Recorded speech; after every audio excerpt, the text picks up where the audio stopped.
One of the things, I think this is the case anyways, I think people are always looking for an excuse to have their character corrupted.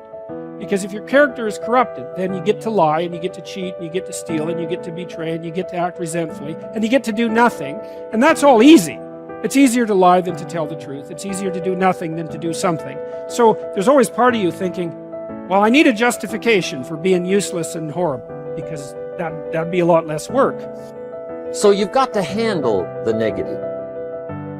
Here's what part of it is. It's called the Great War Between Good and Evil.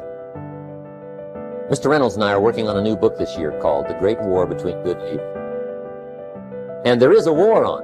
The minute you were born, you got involved in the war between good and evil, between darkness and light, between negative and positive, between evil and good, between tyranny and democracy, between weeds and human activity. I mean, the war is on. So then what's necessary is a system in which the good side is always winning, but never is the winner. Where the evil side is always losing, but never is the loser. That's a very practical arrangement for a successful ongoing game which will keep everybody interested.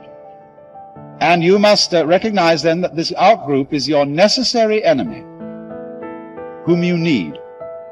He keeps you on your toes. But you mustn't obliterate him.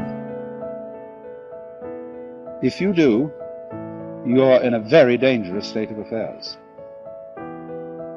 But darkness is always trying to move in and take all the territory. But if you turn on the light, its energy starts to repel darkness. Darkness begins to move away. And the brighter the light, the further away the darkness must move. If you walk into a dark room and turn on the light, the darkness is what? Gone.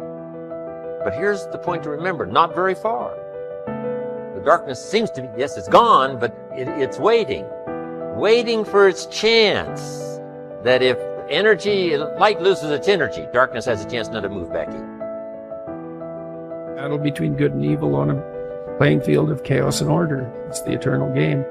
And, you can play that out in the external world, but part of what the religious enterprise is about, and the Christians have really contributed to this, is the notion that sacred battle is fundamentally spiritual, which is to say, in some sense, fundamentally psychological. It's to be fought on the battleground of the soul, internally. It's a subjective issue.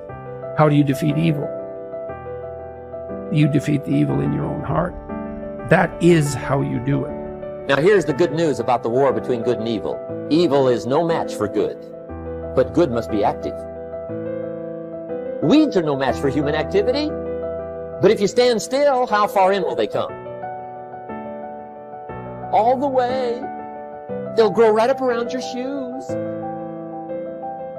But if you get busy, how far back can you take them? As far as you wish.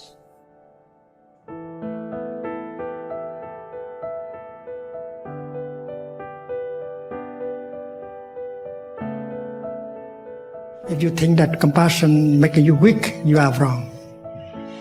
Compassion may cause a person to sacrifice his life to save other people.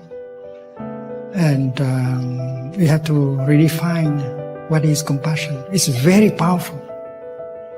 And we have to embody that kind of energy in our daily life. We have to educate people about this. You have to show what compassion can achieve. When someone is angry,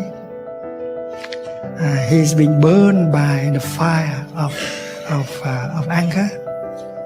And if he knows how to practice compassion, anger will die down very quickly, and he looks much better, much more beautiful, much more attractive.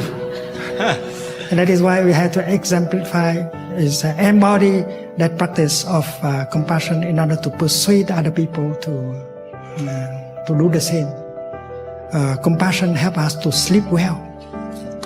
Compassion protects us better than guns and bombs and money. Many of us think that we are safer if we have more money, but you can lose your money very easily. But compassion is a kind of energy that can help protect you much more effectively than money. And compassion help you to relax. And your body has more capacity to heal itself.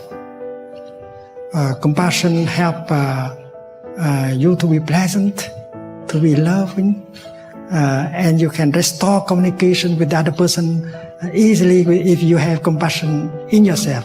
You understand the other person.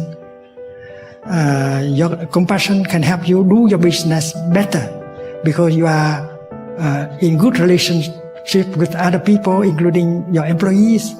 So you can list a lot of qualities of compassion, and we should have a man, a woman, a community of men and women practicing compassion like that, in order to show people that compassion is something very powerful.